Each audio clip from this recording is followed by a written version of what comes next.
नुक्कड़ सभाएं कर माहौल अपने पक्ष में किया जा रहे हैं। वार्ड नंबर 12 पर हम इस वक्त मौजूद हैं और वार्ड नंबर 12 पर कुद्सिया कुद्दूसी के वालिद साहब, आप देख सकते हैं आपके सामने पप्पू मियाँ साहब, जो कभी अपने हुजरे से बाहर नहीं निकलते थे। सियासत एक ऐसी चीज़ है, जब सियासत में कदम रख दिया जाता है खरा उतरना पड़ता है इन सब चीज़ों पर।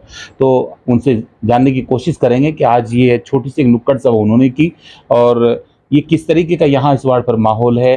जो लोग कभी सियासत में नहीं थे अचानक कैसे सियासत में आ गए, पहले भी आपने इनको सुना, लेकिन आज जिस तरह से ये एक नुक्कड़ सभा कर रहे हैं और क्या लोगों से आश्वासन मिल रहा है। मियाँ साहब, किस तरीके का फीडबैक आ रहे हैं अपने अपने वार्ड से? जी बहुत अच्छा, यहाँ माशाल्लाह हमें उम्मीद हो रही है, क्योंकि लोग जागरूक भी हो गए हैं और प्रॉब्लमों में इतने घिर चुके हैं कि अब शायद इससे निकलना चाहते हैं और इसमें हमें ज़्यादा कुछ मेहनत करने की ज़रूरत नहीं पड़ेगी, क्योंकि उनके जो इन सालों में, पिछले सालों में काम ही नहीं हुआ, तो इसका हमें बड़ा बेनिफिट हो रहा है और हमें बड़ी इससे फैज़ पहुंच रहा है।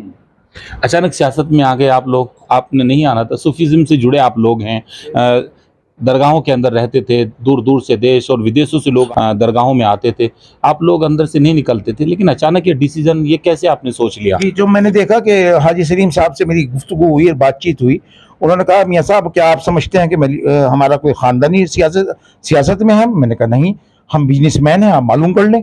और मैं जो ये लोगों की मदद कर रहा हूँ, हेल्प कर रहा हूँ, क्या कोई मैंने इसमें कोई लीडरी में से कमाया है? मैंने कहा नहीं। कहाँ से कमाया है? मैंने कहा बिजनेस से। क्यों बांट रहा हूँ? कि बिजनेस से।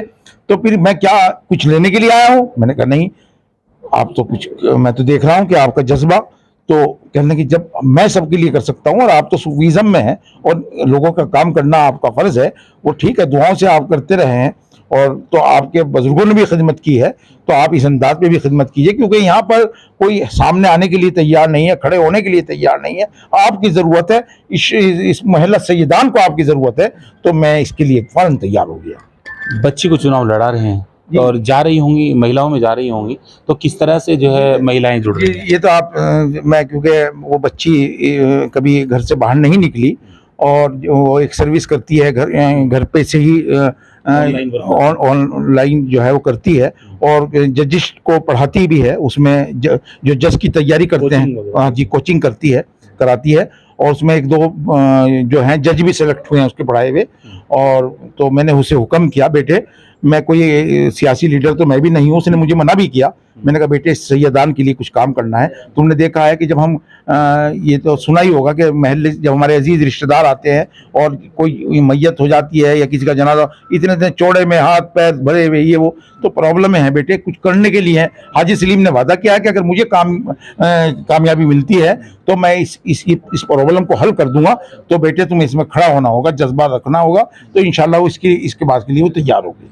हाजी सलीम भी लगातार आपके सामने भी कह रहे हैं कि अगर मैंने नगर के अंदर काम नहीं किया और जनता ने मुझे मौका दिया तो 2.5 साल के बाद मुझसे आप जो है जो पद मुझे देंगे वो ले लेना। आपको लगता है कि सियासी लोग जीतने के बाद इस तरह के वादों को पूरा करेंगे? नहीं, हाजी सलीम का जो मैंने दरगाह शरीफ में बातचीत हुई और हाजी सलीम का जो मैंने जज्बा देखा है, तो हाजी सलीम ने तो 2.5 साल का कहा है, मुझसे वादा 1 साल का किया है कि 1 साल में आपको कार्यकर्ता हर योजनाएं, जो सरकारी योजनाएं आती हैं, बुढ़ापा पेंशन आता है, बेवाएं पेंशन आती हैं, मकानों का आता है और बहुत से दीगर हैं, उन योजनाओं का अगर लाभ ना मिला और योजना आया और उसका लाभ ना पहुंचा तो मैं भी 1 साल के अंदर इस्तीफा दे दूंगा, मैं इस पद पर नहीं रहूंगा। ये हाजी सलीम से वादा हुआ है और हाजी सलीम का जो जज्बा है दिल के साथ, और मैंने तो यहां तक सुना है कि हाजी सलीम को घर वालों ने वार्निंग दे दी है कि देखो तुमने बहुत टाइम लगा दिया है, सब कुछ बेच दिया है, प्लाट बेच दिए हैं और तुम्हें अब आखिरी मौका है, आइंदा तुम्हें अगर पब्लिक ने वो सोती रही और वो हिली नहीं तो आपको हम सियासत में नहीं होने देंगे।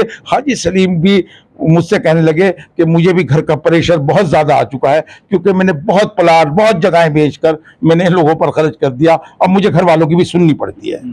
आप समझते हैं मियाँ साहब, जब लॉकडाउन में कोई घर से नहीं निकल रहा था, घरों के अंदर से नहीं निकल रहे थे, तो उस वक्त हाजी सलीम मैदान में थे और यहाँ किस तरह से मदद कर रहे थे, तो लगता है जनता आप इनको वो सेवा जो इन्होंने की उसका बदला देंगे? जी वो बिल्कुल लगता है। ये खौफ की वजह से ना दे वोट एक अलग बात है, वो मुझे मालूम नहीं, मगर हाजी सलीम का जो काम है, कारनामा है, खिदमात हैं, उसे मैं समझता हूँ एक ज़र्फ वाला तो भूल नहीं सकता कि जिस तरह की खिदमात आपने की हैं, एक अगर किसी के अंदर इंसानियत ज़र्रा बराबर भी है तो किसी बहकाए में नहीं आएगा, वो जानता है, मैं ये समझता हूँ। तो आपने सुना पप्पू मियाँ साहब को, जिन्होंने पूरे वार्ड के बारे में बताया और हाजी सलीम द्वारा जो भी यहाँ सेवाएं की गई उनके बारे में बताया। चलिए बात करते हैं सितारा बेगम। यहाँ पहले भी इस वार्ड से चुनाव लड़ चुकी हैं, समाजवादी पार्टी में भी अन्य पदों पर रह चुकी हैं। उनसे भी जानकारी लेते हैं महिलाओं का किस तरह से इस वार्ड पर महिलाओं का क्या रोल है। महिलाओं का बहुत अच्छा रुझान है हाजी सलीम के तरफ, और आज खुशियाँ भी आई थी। यहाँ पे बहुत सी लेडीज से उनकी मुलाकात हुई है। अल्लाह की इजाज़त से उम्मीद है कि हमें कामयाबी ज़रूर मिलेगी।